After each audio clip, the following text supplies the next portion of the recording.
환영의 인사를 좀 해주셨으면 좋겠고요. 제가 먼저 첫 번째 연사이신 조지 정부터 소개를 말씀드리고 시작을 할게요. 아마 잘 모르실 텐데 미국 시장이 OTT와 MCN 시장으로 재편되는 과정에서 가장 크게 부각되고 있는 사업자가 이 체리정이 소속돼 있는 크런치롤의 모회사인 천인이라고 하는 회사예요. 이 회사가 AT&T와 합작을 해서 지금 풀스크린이라고 하는 MCN에 가장 인기 많은 MCN을 인수를 했었고요. 그리고 크런치롤이라는 회사는 이스트 에이시아의 애니메이션을 지금 담당하고 있는데 이 영역을 확대해서 이 드라마나 이런 것들을 전 세계에 확장시키려고 노력하는 대표적인 OTT 사업자예요. 그런 맥락에서 이분을 알아두시는 건 여기 계신 분들한테 큰 축복이 아닐까 싶습니다. 조지정입니다.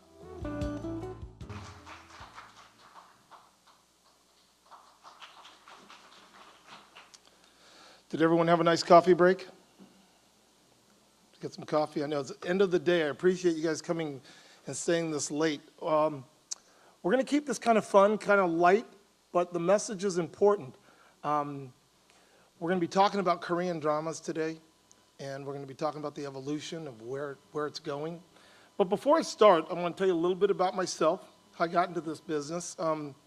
I actually started in this business in a kind of a funny way. 20 years ago, I was a professional athlete, training athletes, and didn't think I was going to be in the television business. But I had a very successful career as an athlete, and when I retired, I wanted to become a television producer.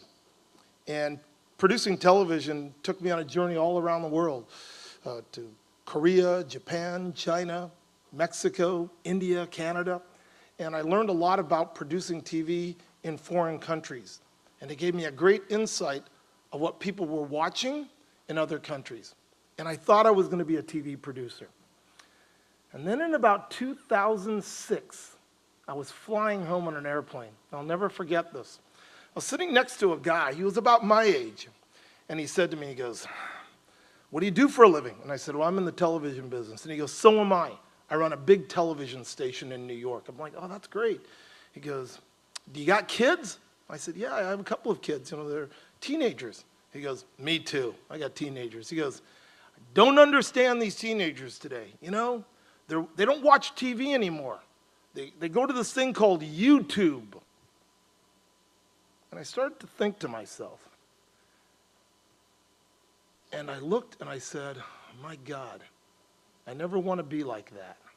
I never want to be in a position where I'm totally dumbfounded or I don't understand what people are watching, because I'm in the business and people need to watch what I'm making. So I thought to myself, and I said, okay, let me think about this for a moment. I went home and I started observing my kids. And here's what I noticed. When I got up in the morning, I'd read the newspaper. My kids didn't. When I got up in the morning, I'd watch the news on TV, but my kids didn't. When I went and drove them to school in the morning in my car, I'd have on the radio, my kids had on their iPod. When I got home at night, I would watch TV and my kids would be on the computer. We call this media consumption. And what I realized, kids were consuming media much differently than we as adults were. And it really scared me, because I thought, if I'm going to stay in this business for a long time, if I don't go to where they're watching, my industry will be dead. And that's when I decided in about 2006, I'm going to change my career and I'm going to get into online distribution. And my friend said, "You're absolutely crazy. Internet TV? TV on the internet?" Because in 2006, nobody was watching TV on the internet. But I stayed with it. And today, I work for a company that has created one of the largest online platforms for Asian content. So, a little bit about the company that I'm with. The company is called Crunchyroll. Now, if you like animation, Crunchyroll is the leading company for animation in the world.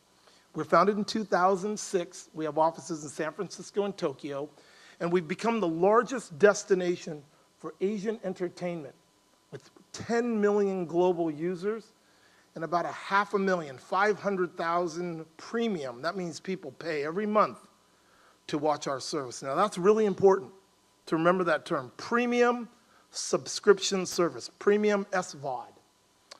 Well, you can find our service on every single device. We're not on TV. All you gotta do is download an app. You can find us on your mobile phone, your iPad, your Apple TV, your Roku box, your PlayStation, your Xbox. Anywhere there's an app, you'll find us. We monetize, that means we make money in 160 countries. We were originally backed by Rockefeller, Venrock, but now today, our majority investor is the Churning Group, which is a large Hollywood company, and most recently, Churnin merged with AT&T to create Otter Media, which is where our company now sits under Otter Media in this new joint venture. So it's very exciting to have great backing behind us and the confidence of two big companies as we move forward into this media.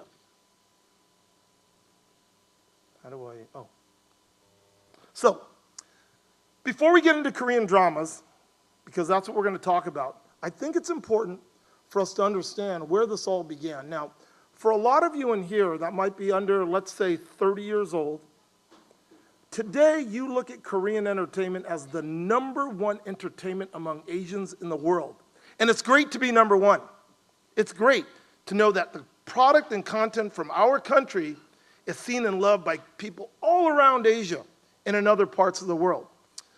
But what you also have to understand is that historically it wasn't always this way.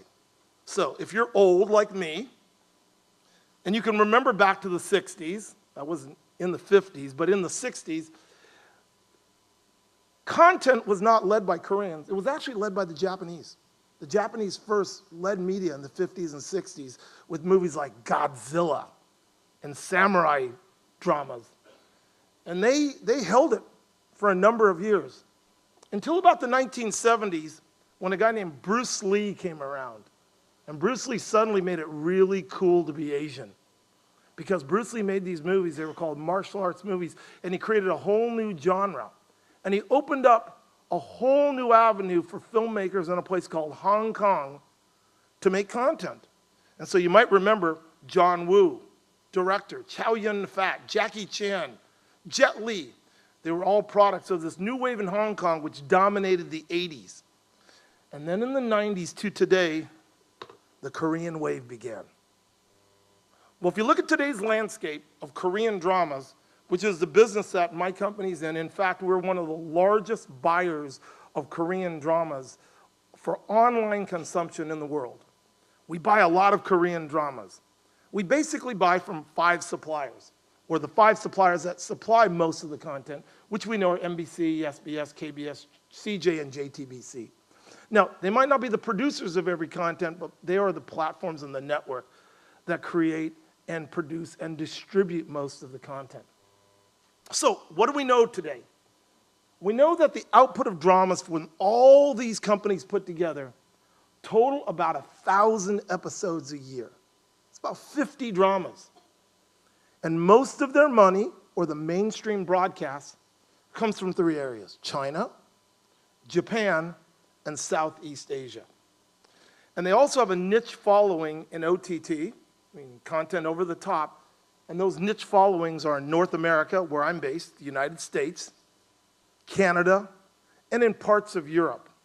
And you may have seen, like on YouTube or in websites like Sumpy, where you'll see fans from around the world congregate because of their love for Korean entertainment. And you'll see that in Latin America, in France, and Singapore, and the United States. And it's pretty cool. So where's the revenue come from? Where's the money come from to pay for all this great entertainment? Well, of course, Korea. You watch it on TV. You make a lot of money on Korean dramas here. But then you also make money in certain markets in Asia. So if you're a producer, or you want to be a producer, and you say, where am I going to make my money producing these Korean dramas? Well, you'll make your money in Japan, China, and parts of Southeast Asia, like the Philippines, Indonesia, Cambodia, Thailand. those countries pay a lot of money for the television rights for your broadcast. So, how are people watching television today? And that really is important, because as internet access becomes greater, mobility, the ability to watch on your phone and your pad, makes it easier and easier, and there becomes a demand for more content. Now, viewers today don't just watch television in real time.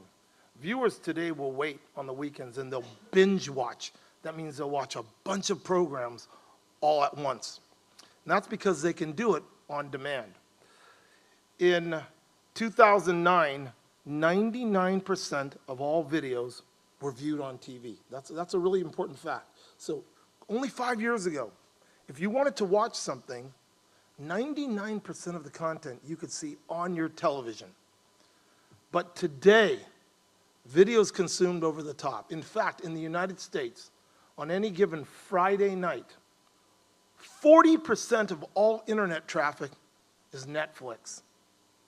That means people aren't watching it on TV. They're going to their computers or smart devices or connected devices, and they're watching content over the top. So what happens is, as technology changes and the market changes, just like my kids, when they stop watching television and start to seek another way, people move away from television to internet-based content delivery services. And what this has done is the demand and the increase has actually helped providers like us, because the costs have lowered. It's easier to get into the market. It's easier to deploy your content. But it's also created piracy, because websites can pop up all the time and stream your video for free. So, we talk about OTT consumption. This is a snapshot of America. Because remember, if your content is to succeed, you have to be able to distribute and sell your content outside of your home country. And the United States of America is a great market.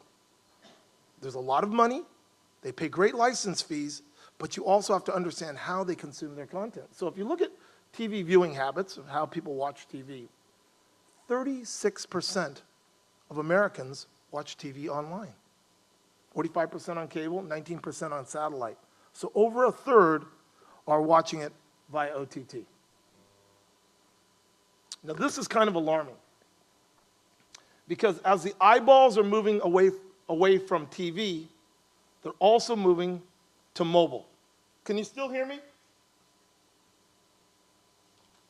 Television in the last 5 years has dropped. Online, that means on the web, that's actually dropped.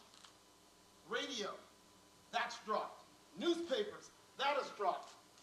Mobile television, that's going up. And that's really important, because mobile television is the way that millennials, Generation Ys and Zs, are consuming content, and it's also a way to help us protect against piracy, and it is also a way to maximize our revenue. So that's really important, because mobile television is on the increase as the other mediums are on the decrease. Now, if you want to watch Korean content and you don't live in Korea, where do you watch it? Well, you're watching it in the USA and Global in basically 6 places. On a platform called Hulu, Netflix, YouTube, Drama Fever Viki, and the latest, Sumpi TV. Now, Sumpi TV is actually the platform that we just launched. Sumpi is one of the largest Korean entertainment fan sites in the world, gathering millions of viewers every day to talk about and share their experiences of Korean entertainment. And recently, our company acquired Sumpi to become a platform for us to not only serve the community, but also to deploy video. So we've just launched Sumpi TV, and we are now a player in the Korean content world. So you say, George, this is cool. We love Korean content. We know people are watching Korean content over the top. So what's the problem? What's the problem? Everyone loves it. Well, we know Korean OTT consumption is higher than broadcast in many parts of the world. Oh, thank you. Hello? However, this is important. Korean drama revenue from OTT is not equal to the value. Now let me explain what that means. Imagine you had a restaurant and everybody loved the food in your restaurant and you served the best galbi in the world. And everyone came to your restaurant and said, you got the best galbi in the world. We love your galbi. It's the best galbi ever. But we don't want to pay any money for your galbi. Wouldn't you be confused? Say, wait. You love it? You want it? You consume it? But you're not willing to pay for it. Why? Well, there's two reasons. Piracy and something called inconsistent windowing. Now this is where the conversation gets a little sad. But it's really important for you to know because as content providers, executives, and future executives that will ultimately run this space, you need to know what the problems are in the industry in order to maintain your value. Two things: piracy, inconsistent windowing. Now let me explain what that is. Piracy. So piracy is basically being able to watch something for free. Websites, Kongdisk, right? You go to that website, you watch it for free. You're not paying anything. So we as a company first started to research piracy and we said to ourselves, why do people pirate? Do people wake up in the morning and say, you know what? I'm going to go pirate Korean videos. Actually, we don't think they do that. We think that consumers don't seek piracy, but we think consumers are driven to piracy. Why? Well, number one, timing. If the new JTBC drama or TV show comes out and you're living in North America and you can't see it, you might go pirate it. If the new SBS drama comes out and you can't see it, you're going to go pirate it. KBS video, NBC video, CJ movie comes out and you can't find it, you're going to go pirate it. It's not available in your territory, or let's say you can find it, but it's on cable and satellite TV. But it's expensive. So in the United States, I have an international premium package. And I pay $175 US per month for my cable package to watch all these channels. Some people aren't going to pay $175 a month. So what are they going to do? They're going to pirate. And the last thing is in piracy, if the quality is poor, and most pirate sites are, people will then find other areas to pirate, maybe a DVD. Maybe they'll steal the signal. Maybe they'll have a friend of theirs signal come in and they'll share the signal. So there's all kinds of reasons. And providers have gone down the road of what's called legal action. They go, we're going to stop piracy, so we're going to sue everyone. But believe it or not, that doesn't help. That doesn't work. And the reason why is you shut one video site down, another one pops right back up. So we know the legal means doesn't help piracy. We believe that in order to fight piracy, the best way to battle it is through technology. You say, technology, why? We know that the consumption is moving toward mobile. So if you have an iPhone, you have to download your content via your iPhone app, which means you need to grab your iPhone app from the iOS store. And that has to be a registered product that Apple has to then verify that the content is legal. And in other markets, that's the same on platforms like Roku, PlayStation, Xbox. So we believe that the connected devices and the mobile platforms, which is where the consumption is going, will help us battle piracy. And we also believe that the movement toward connected devices, and the connected devices are really good today.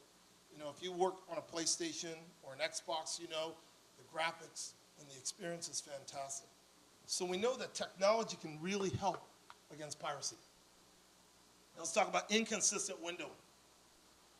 So, providers of Korean drama, unfortunately, and I know this is a criticism, and I don't like to be critical, but in this case, I traveled 6,000 miles, and I have to tell you the truth, because ultimately you're going to ask, why don't people pay for this content?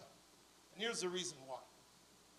Providers of Korean dramas don't have what's called a consistent release management outside of Asia. What does that mean? Well, in the USA and Europe, titles are released differently.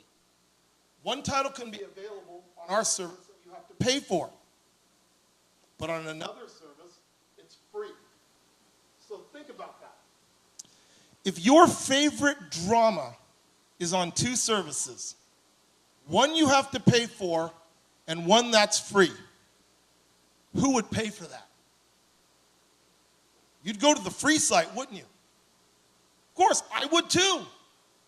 So when the drama is not windowed properly, consumers get confused and they go to the cheapest alternative. So inconsistent windowing confuses the consumer. They don't know where to go. So let's take an example. We had a drama called My Love from the Stars. In Korea, the day it was released in Korea, we had it on our service within 1 to 2 days in North America on a platform that you had to pay $5.99 a month to watch that show. But at the same time, the same show was available on a free platform, legitimately. That means the other platform paid for it as well. So once again, if you want to watch My Love from the Stars, and they're both legitimate, they're both high definition, one you had to pay for, one was free, you're going to go to the free site. Of course, you're going to go to the free site. So why does this matter? It matters because we know SVOD, which means subscription VOD services, create the highest value for the content. What does that mean? If you have to pay for something, you probably value it. If a big movie comes out, a big movie, you'll wait in line at the theater for 3 hours and pay for that ticket and break through the crowd to sit down to watch that one movie. Why? Because you value it. Well, if consumers can see that same movie the same day for free, no one will ever pay for it. If you never pay for it, you'll never value it. The result, if the consumers don't pay for the content, then services like ours will not exist. And you're going to ask yourself, well, George, why does that matter? And I'm going to tell you in a minute, and it's really important why it does matter. If content providers, that's all the networks out there, if they want to continue to get big revenue checks from companies like ours, paying millions of dollars for their dramas, they have to window their content consistently. You just can't let it go away for free. And that, unfortunately, is a real problem. So what does this mean? It means that if SVOD value diminishes, if it drops, Korean providers will have two problems. One, they're not going to have guaranteed license fees from places like ours. They can't say, every day, George is going to send us a check for millions of dollars to buy it. That's not going to happen anymore.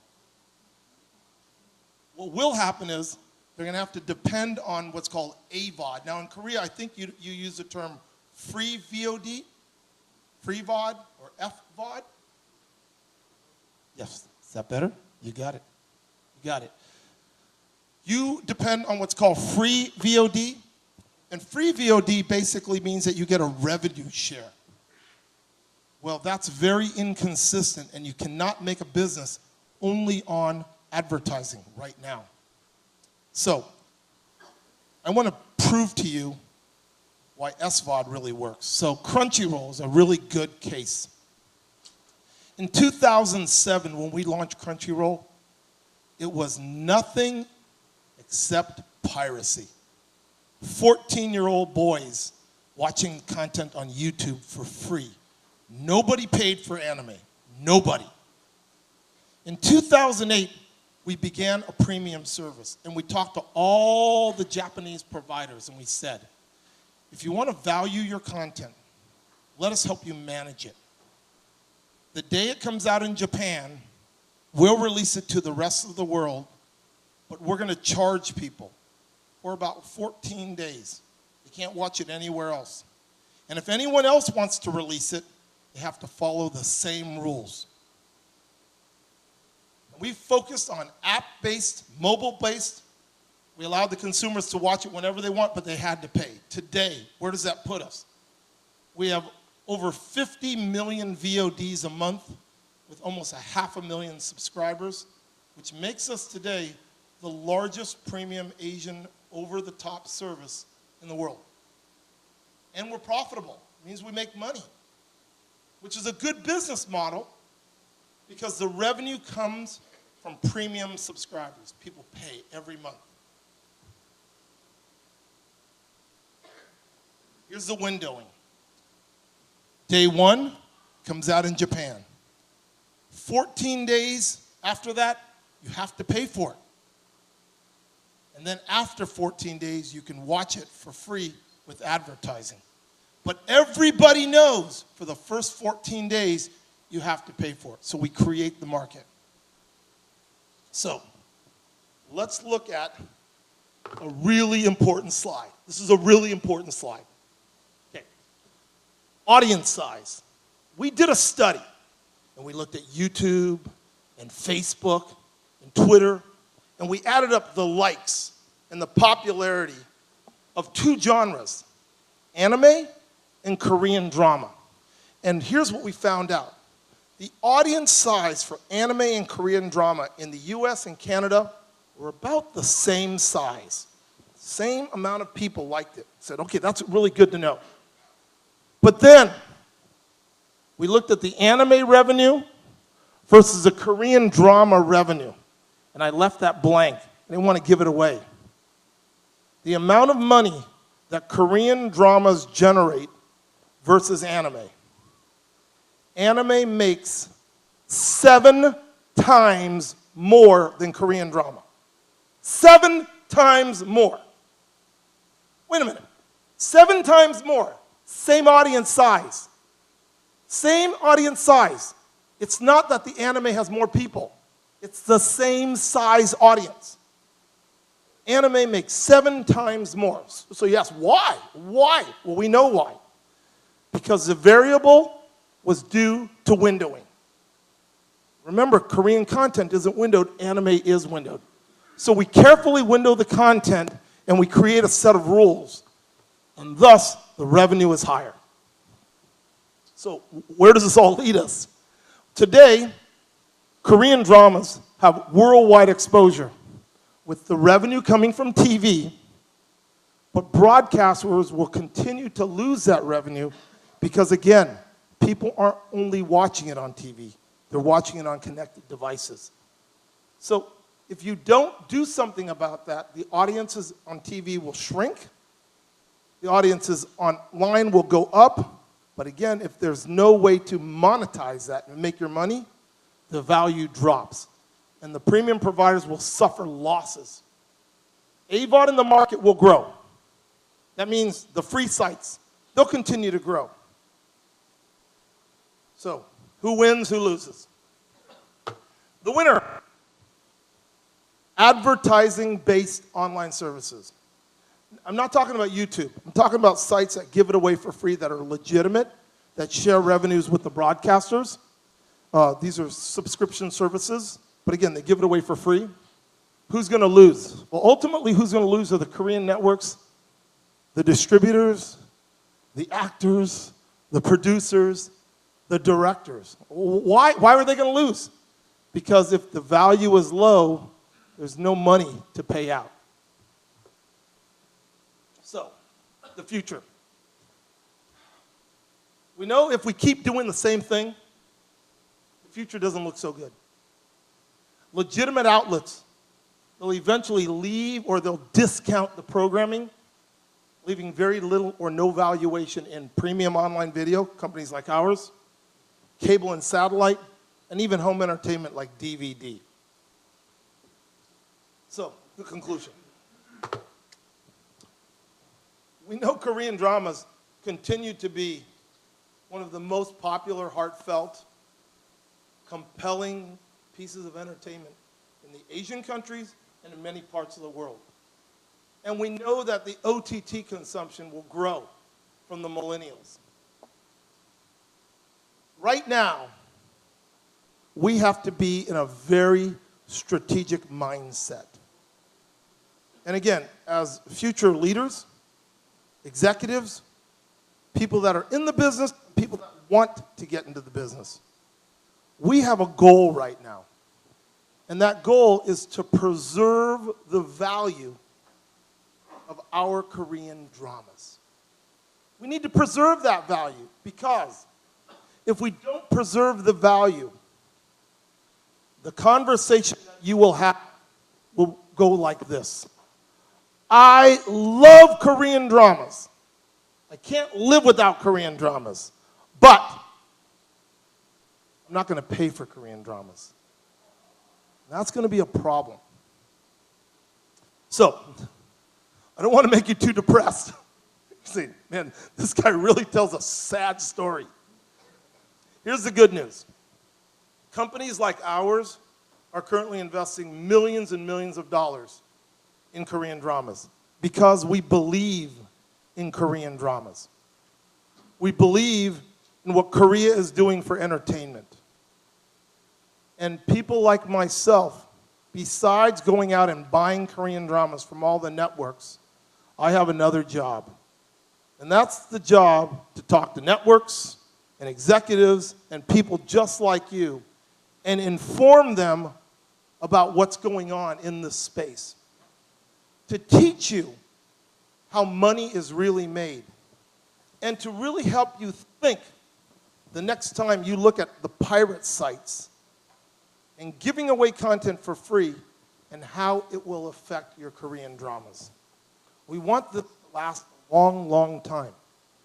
And the only way to do that is we need to make this business successful. And I truly believe that this country, who created now the greatest entertainment concept, now considered in the Asian world, they created this great entertainment value.